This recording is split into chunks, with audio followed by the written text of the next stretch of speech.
আসসালামু আলাইকুম বন্ধুরা, কেমন আছে সবাই?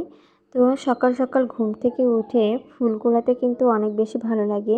তো আমিও প্রতিদিনকার মতো চলে আসলাম ছাদে ফুল কুড়ানোর জন্য। তো এই শিউলি গাছটায় কিন্তু অনেক বেশি ফুল হয়, আর শিউলি ফুলের ঘ্রাণ কিন্তু খুবই সুন্দর। তো ছোট্ট একটা চারা এনে লাগিয়েছিলাম, আজকে গাছটা অনেক বড় হয়ে গেছে, একদম ছাদ পর্যন্ত উঠে আসছে। তো ফুল কুড়ানোর জন্য আর এখন নিচে নামা লাগে না, ছাদের ওপর উঠে কিন্তু অনেকগুলো ফুল পাওয়া যায়। তো আমি আজকে অনেকগুলো ফুল কুড়িয়ে নিলাম, আর এই ফুলের ঘ্রাণ আমার খুবই বেশি ভালো লাগে। তো সকাল সকাল আমার বিড়াল আর আমি ছাদে চলে আসলাম। আমি যেখানেই যাই ও আমার সাথেই থাকে সব সময়। তো আজকে অনেকগুলো ফুল পেয়েছি। তো সবাইকে শুভ সকালের অনেক অনেক শুভেচ্ছা। ফুলের মতো সুন্দর হোক সবার জীবন, এই শুভকামনা রইল। সবাই পাশে থাকবেন, ভালো থাকবেন, সবার জন্য অনেক অনেক শুভকামনা। ভালো থাকবেন সবাই, আল্লাহ হাফেজ সবাইকে।